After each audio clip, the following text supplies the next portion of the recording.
की जो सर्वोच्च घोषणा है वह यह है कि पाप और पुण्य स्वप्न की भांति, ड्रीम्स की भांति है। दोस्तों, हमारे जीवन में सघन अंधेरा होता है, मानो हम सभी का जन्म अंधेरी काल कोठरी में होता है। तो व्यक्ति उस अंधेरे में रास्तों की पहचान न कर पाए, यह बिल्कुल स्वाभाविक है। व्यक्ति जब किसी भी मार्ग पर चलता है तो वह उससे आवेशित हो जाता है, अटैच हो जाता है। पाप के परिणाम तो भले ही बाद में मिले, लेकिन पाप की गिलाने की परछाई तुरंत आ जाती है। तो व्यक्ति पाप और पुण्यों के बैलेंस करने में ही लगा रहता है, जिससे उसका जीवन कभी तो हाईवे बन जाता है और कभी रेगिस्तान, लेकिन जीवन नहीं बन पाता स्वर्गिस्तान।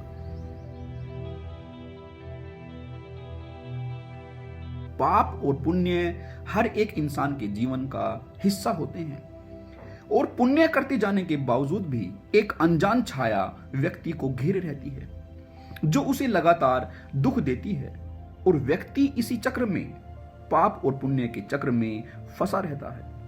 इस दुष्चक्र से केवल वह व्यक्ति ही निकल पाने में समर्थ हो सकता है, जो या तो अपने दुखों से बहुत ही परेशान आ चुका हो, या जिसके अंदर प्रकाश की किरण उसे इस चक्र से मुक्त होने के लिए प्रेरित करती हो।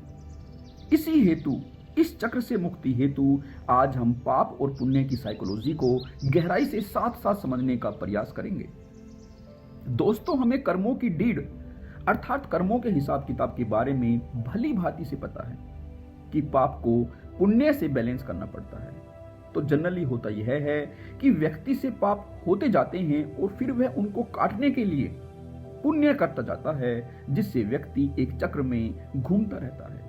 व्यक्ति पाप और पुण्य के चक्र में बंधा रहता है, वह इस चक्र से मुक्त नहीं हो पाता, जिसकी वजह से उसकी यात्रा स्वर्ग की यात्रा नहीं बन पाती। पाप और पुण्यों को बैलेंस करने का आधार ऊपर से नीतिगत है, अर्थात नैतिक है, और हम इसी ऊपरी सतह पर अटक कर रह जाते हैं। अन्यथा तो यह जीवन को बदलने वाला, लाइफ ट्रांसफॉर्मिंग बन सकता है, जिसकी बात भगवान श्री कृष्ण श्रीमद् भगवत गीता के 4:36 में कहते हैं। उनका यह वक्तव्य केवल नैतिक नहीं है, बल्कि अति नैतिक है, सुपर मोरल है, नीति और अनीति दोनों के पार है। सर्वम ज्ञान प्लवेन एव व्रजीनम संतरिष्यसि। ज्ञान प्लवेन by the ship of knowledge, ज्ञान रूप नौका द्वारा, एव श्योरली, निसंदेह, सर्वम व्रजिनम, all the crudeness of evil, संपूर्ण पापों के कुटिलता रूप समुद्र से, संत ऋष्यसी, दाउ शाल्ट क्रॉस ओवर, पार हो जाएगा। अर्थात व्यक्ति ज्ञान रूप नौका द्वारा निसंदेह संपूर्ण पापों के कुटिलता रूप समुद्र से पार हो जाता है। दोस्तों, इसमें 2-3 बातें हैं जिनको समझना पड़ेगा। एक तो यह है कि ज्ञान की जो सर्वोच्च घोषणा है वह यह है कि पाप और पुण्य स्वप्न की भांति, ड्रीम्स की भांति है। दोस्तों, पाप ही नहीं, पुण्य भी ड्रीम की भांति है, और इनकी, पाप या पुण्य की खुद की कोई सघनता नहीं होती। वह सघनता तो बनती है उनसे संबंधित कर्मों में उलझे रहने के कारण। वस्तुतः पाप अज्ञानता में, अंधेरे में उठे कदम है, और जब ज्ञान की किरण उन अंधेरे मार्गों पर पड़ती है तो वह मार्ग प्रकाश से भर जाता है। ज्ञान रूपी प्रकाश की किरण आते ही अज्ञानता का अंधेरा मिट जाता है। फिर व्यक्ति उस उजाले में अपने कदमों को सही से देख पाता है कि उसके कदम किस मार्ग पर जा रहे हैं। ज्ञान का प्रकाश उसे मार्गों की पहचान करने में मदद करता है। दोस्तों, दरअसल हमारे जीवन में सघन अंधेरा होता है, मानो हम सभी का जन्म अंधेरी काल कोठरी में होता है। तो व्यक्ति उस अंधेरे में रास्तों की पहचान न कर पाए, यह बिल्कुल स्वाभाविक है। इसमें व्यक्ति की कोई गलती नहीं है, लेकिन यदि व्यक्ति को पता चल जाए कि वह गलत मार्ग पर है, फिर भी वह उन पर बना रहे, तो यह तो अवश्य ही उसकी गलती है। लेकिन यह भी स्वाभाविक है, अस्वाभाविक नहीं है। क्योंकि व्यक्ति जब किसी भी मार्ग पर चलता है तो वह उससे आवेशित हो जाता है, अटैच हो जाता है। उसे गलत मार्गों की भी आदत पड़ जाती है। आमतौर पर हमारा एक व्यक्तित्व होता है, हम उसी आइडेंटिटी में जीते हैं, और यह आइडेंटिटी बनती है हमारे व्यवहार के कारण। किसी भी कार्य को किसी खास तरीके से, किसी खास दृष्टिकोण से करते जाने के कारण, और फिर यह दृष्टिकोण ही मैं बन जाता है।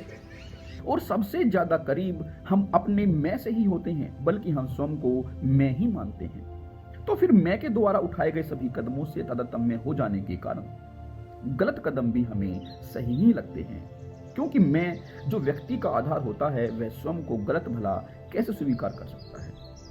इस मैं से इतना अधिक अटैचमेंट हो जाने के कारण ही व्यक्ति सही और गलत की पहचान करने में असमर्थ हो जाता है। तब यही मैं अहंकार का रूप ले लेता है। फिर व्यक्ति का मन अपने हर कदम के लिए कोई न कोई औचित्य स्वयं को सही ठहराने के लिए खोज ही लेता है, और व्यक्ति के ये कुतर्क ही उसको एक न एक दिन गहरी खाई में गिराते हैं। यह अटैचमेंट मानो माया की तरह होता है, लेकिन इसे कोई और नहीं, हमारा मन ही फैलाता है, प्रोजेक्ट करता है। दोस्तों, हमारा मन बहुत बड़ा प्रोजेक्टर होता है। वह कोई भी माया जिसे हम सहयोग देते हैं उसे हमारे इर्द गिर्द बना देता है। तो इस सम्मोहन से बाहर निकलने में ही हमारा आत्मज्ञान दिशा दिखाता है। व्यक्ति यदि सम्मोहन से बाहर निकलने की ठान ले और पापों के परिणामों पर ध्यान देते हुए उन गड्ढों पर, उन परछाइयों पर ध्यान दे जो उन मार्गों में आते हैं, तो वह अवश्य ही उनसे मुक्त हो सकता है। और यह मुक्ति आती है चेतना के रूपांतरण से।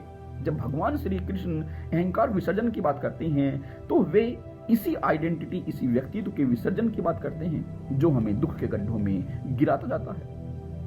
दोस्तों, पुण्य चेतना परिवर्तन में किस भांति से मददगार साबित होते हैं, इसको थोड़ा जानने की, समझने की कोशिश करते हैं। दोस्तों, पुण्य के करने पर सबसे पहली बात तो यह होती है कि उससे व्यक्ति के मन की उद्विग्नता शांत हो जाती है, और एक शांत मन ही सही से डिसीजन ले सकने में समर्थ होता है। अन्यथा मन में जब भारीपन होता है तो वह उस बोझ में दब जाता है, क्योंकि क्या गया पाप साथ साथ पाप की परछाई भी ले आता है। पाप के परिणाम तो भले ही बाद में मिले, लेकिन पाप की गिलानी की परछाई तुरंत आ जाती है। लेकिन इस गिलानी का आना गलत नहीं है, गिलानी बिल्कुल सही है, क्योंकि गिलानी के कारण ही व्यक्ति पश्चाताप करता है और फिर यही उसकी मुक्ति का मार्ग बनता है। लेकिन ऐसे भी कुटिल लोग होते हैं, ऐसे भी जटिल लोग होते हैं जिनको गिलानी नहीं होती। वे निरंतर पाप कर्म करते जाने के कारण कट्टर होते जाते हैं। दोस्तों, व्यक्ति की अंतरात्मा, हर एक की अंतरात्मा व्यक्ति को बताती है कि वह किधर जा रहा है। दोस्तों, पुण्य जहां व्यक्ति के मन को शांति द्वारा विमुक्त करता है, वहीं दूसरी ओर वह व्यक्ति को एक नई आबोहवा में ले आता है, जिससे उसकी अंतरात्मा की आवाज जो धीमी पड़ गई होती है उसको वह सुन पाता है। वह अपने जीवन मार्ग पर ध्यान दे पाता है कि उसका जीवन किधर जा रहा है। दोस्तों, साथ ही व्यक्ति जब कोई पुण्य कर्म करता है तो उस पुण्य कर्म को करने में ही उसकी चेतना में एक परिवर्तन आता है, क्योंकि कर्म भी चेतना को परिवर्तित करते हैं, उनका प्रभाव भी चेतना तक लौटता है।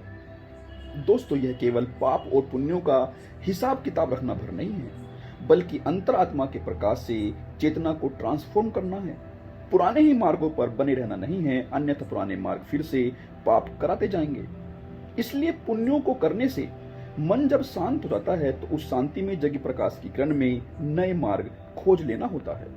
और इस भांति से व्यक्ति जब अपने हर कदम को ज्ञान की रोशनी में उठाता है तो फिर उसके उठाए गए ये कदम, जिन्हें हम पुण्य कर्म कहते हैं, उसके जीवन को स्वर्ग बना देते हैं। अन्यथा तो व्यक्ति पाप और पुण्यों के बैलेंस करने में ही लगा रहता है, जिससे उसका जीवन कभी तो हाईवे बन जाता है और कभी रेगिस्तान, लेकिन ये जीवन नहीं बन पाता स्वर्ग स्थान। दोस्तों, इसी के साथ मैं आपसे विदा लेता हूँ। आपका मेरे साथ बने रहने के लिए बहुत बहुत धन्यवाद। और आप सभी में परमात्मा के चैतन्य समूह को मेरा नमन। जय श्री कृष्ण।